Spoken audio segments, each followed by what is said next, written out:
Okay, so Hezbollah lobbing rockets into Israel. Let's unpack this, huh? You want the download on why this is happening now, what each side is playing for, what it could mean for the whole region? Right. Yeah. Yeah, we've got a lot to work with. News articles from like CNN, Reuters, all the big players. Right. But also some, local sources like Ynet News and the Jerusalem Post, plus a few, reports filtering through social media from folks on the ground. Yeah, and one image that really stuck with me was that picture of the Iron Dome intercepting rockets over Nazareth. It really drives home the fact that this is serious business. We're not talking about just a couple of rockets here. We're talking over 140 rockets fired into Israel on Sunday morning. The deepest Hezbollah incursion since this whole thing kicked off. Yeah, and what's fascinating here is that there's already confusion about the exact number of rockets fired, right? Yeah. Some sources say over 140, others mention numbers closer to 1 in 10. So that kind of discrepancy right off the bat kind of tells you a lot about, just the fog of war and the challenges of getting a clear picture of what's happening. It really makes you question every piece of information, doesn't it? It does. Like, what are we not seeing? What's the spin? Exactly. But here's what we do know. This wasn't some random flare-up. This attack has Hezbollah's fingerprints all over it. They're a powerful Iran-backed militia based in Lebanon, and they've been a thorn in Israel's side for decades. And they've thrown their support behind Hamas in this latest conflict. Right. This isn't their first rodeo. But why now and why target the Ramat David Air Base near Haifa? That's the million-dollar question, isn't it? Hezbollah claims it's retaliation for Israeli airstrikes in Lebanon that killed civilians and some of their key people. And, that motive tracks with their usual playbook. Legit. They call tit for tat. Basically, they believe in responding to, what they perceive as aggression with an equally strong or even stronger show of force. They've been using this strategy for decades, but it makes you wonder, in a situation as volatile as this one, could that strategy backfire, especially since Israel seems pretty determined to dismantle their capabilities? So are they trying to deter Israel with this attack, or is it more about sending a message? It's probably a bit of both. Remember that drone footage of Ramat David that Hezbollah released a while back? Almost like they were putting Israel on notice, maybe even trying to spook them a little. And now they've actually hit it. Which seems like a major escalation, right? No, absolutely. I mean, this is the first time that particular base has been targeted in this conflict. Absolutely. Hitting a strategic military target like that, it isn't just about causing some damage, right? It's about sending a message to Israel, to the world, that Hezbollah is a force to be reckoned with. And that they're not afraid to escalate things. Exactly. Even if most of their rockets were intercepted by Israel's Iron Dome, there were still casualties. 6 people wounded, and tragically, a 17-year-old boy killed in a car accident during a siren alert. A harsh reminder that even when a defense system works like it's supposed to, there are still going to be casualties. Yeah. It's heartbreaking. Yeah, it underscores that this isn't just a military conflict. It's a human tragedy playing out on a massive scale. And the ripple effects of this attack, they go way beyond that one tragic accident. Israel launched immediate airstrikes against Hezbollah targets in Lebanon, claiming to have taken out over 400 rocket launchers. The Jerusalem Post had a really detailed report on that. Over 400. Wow, they're trying to send a message of their own. Yeah. It seems like Israel's main goal here is to completely shut down Hezbollah's ability to launch further attacks. Right. That's one way to look at it. It's about sending a clear message, right? Like, don't mess with us.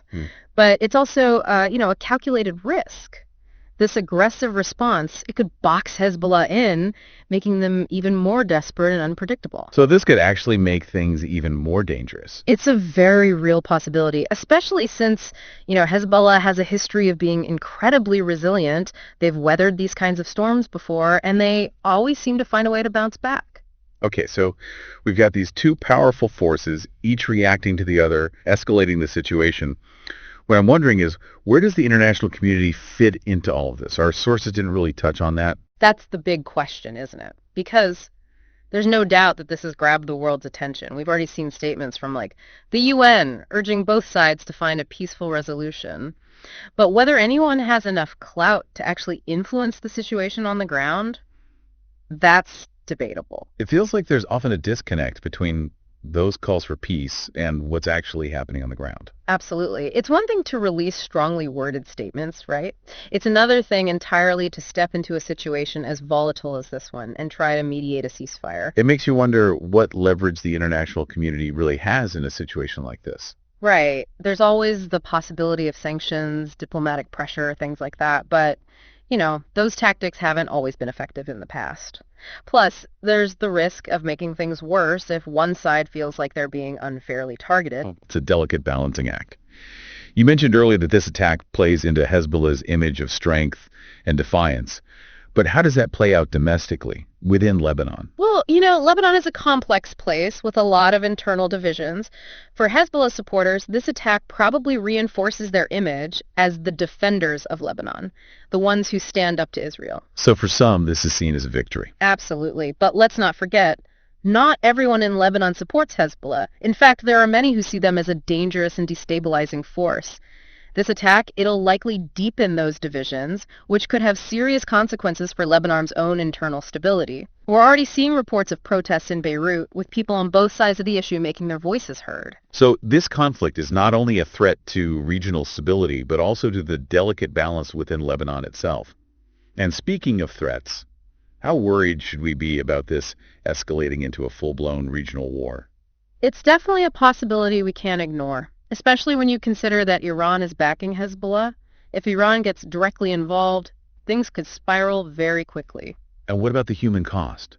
We talked about the tragic death of that young man in Israel, but there are reports of thousands of people being displaced by the fighting. Absolutely. CNN has been doing some reporting on families fleeing their homes in both Israel and Lebanon, desperate to escape the violence. And it's not just about the immediate danger, right? It's the trauma of living under constant threat, the psychological toll this takes on people, especially children. And that trauma, that doesn't just disappear when the fighting stops. Exactly. The scars of this conflict, both physical and emotional, they'll linger long after the last rocket is fired. And those scars, they can have a lasting impact on the region's future, making it even harder to achieve a lasting peace. It's a sobering thought. So with all of that in mind, let's bring it back to Israel's response. They've been pounding southern Lebanon pretty heavily. Besides trying to cripple Hezbollah, what are they hoping to achieve? Well, according to their statements, they're trying to restore a sense of security for their citizens. They're trying to reassure their people that they're taking action, that they won't tolerate these attacks. But there's also an element of deterrence here, right? They're trying to make the cost of future attacks too high for Hezbollah to bear. But is that really a realistic goal? I mean, Hezbollah has shown time and time again that they're not easily intimidated. That's the big unknown here, right? Will this show of force actually deter Hezbollah, or will it just make them more determined to hit back even harder? It feels like we're on a knife's edge here. We are. And what happens next will depend on a whole host of factors, many of which are outside of anyone's control. Speaking of things that feel outside of control, the Israeli government is now extending those emergency guidelines further south, limiting gatherings, closing schools in areas beyond Haifa. That's a clear sign that they're bracing for the possibility of more attacks, and that they're taking the threat of Hezbollah striking deeper into Israel very seriously. It's a stark reminder that this isn't just a military conflict playing out on a map. It's impacting the everyday lives of real people. And that impact goes beyond the obvious things, like physical safety. It's the psychological toll, the fear and uncertainty that hangs over everything. And I imagine that takes a toll on the economy as well. Absolutely. When schools are closed, businesses are shut down, and people are afraid to leave their homes, the economy suffers. And that economic hardship, that can further destabilize the situation. It's a vicious cycle. It is, and it's one that's all too familiar in this region. It's interesting, though, how differently this whole situation is being portrayed depending on where you look. It's like everyone has their own narrative. That's the nature of conflict, isn't it? Everyone has their own perspective, their own version of events. And in the age of social media, those competing narratives can spread like wildfire, making it even harder to get a clear and objective understanding of what's really going on. So how do we even begin to make sense of it all? It's tough. You have to be really careful about the information you consume. Consider the source. Look for biases. Try to find multiple perspectives on the same event. And even then, there are no guarantees. Right. There's always going to be a degree of uncertainty, ambiguity in situations like this. But I think it's important to resist the urge to simply accept the first narrative that fits our preconceived notions. It's about staying curious, asking questions, and being open to the possibility that things might be more complicated than they seem. Exactly. And I think that's especially important when it comes to a conflict like this one, where the stakes are so high and the potential for misunderstanding is so great. Well said. Okay, so we've covered a lot of ground here, from the immediate aftermath of the attack to the wider regional implications. But as we wrap things up here, I keep coming back to this feeling. It feels like this whole situation is like a powder keg just waiting for a spark. Yeah, and there's no shortage of potential sparks out there, right? We've got rising tensions between Israel and Iran, internal divisions within Lebanon, and a whole lot of uncertainty about what the future holds. Yeah, it's a lot to process. And it can feel kind of overwhelming, especially when you start to think about all the innocent people caught in the middle of this. It's crucial to remember that, behind all the headlines and the geopolitical maneuvering, there are real human lives being impacted by this conflict. Families who've been forced from their homes, children who are growing up in fear, communities that have been torn apart. It's a stark reminder that even if a wider war is averted, the human cost of this conflict is already immeasurable. And that cost will continue to rise the longer this goes on. It makes you wonder, what will it take to break this cycle of violence? What will it take to build a future where people in this region can live in peace and security? Those are the million-dollar questions, aren't they? And unfortunately, there are no easy answers. No, there aren't. But I think that makes it even more important to keep asking those questions, Yeah. to keep searching for solutions, and to never lose sight of the human cost of this conflict. Well said. And on that note, I think it's time to wrap up this deep dive. We've explored the immediate triggers, the motivations of the key players, and the potential for this conflict to spiral even further out of control. We've also highlighted the importance of critical thinking, of questioning the narratives we're being presented with and seeking out multiple perspectives. Because in a situation as complex and volatile as this one, understanding is everything. It's the first step toward finding a path to a more peaceful future. And that's a future worth striving for. So until next time, stay informed, stay curious, and stay engaged.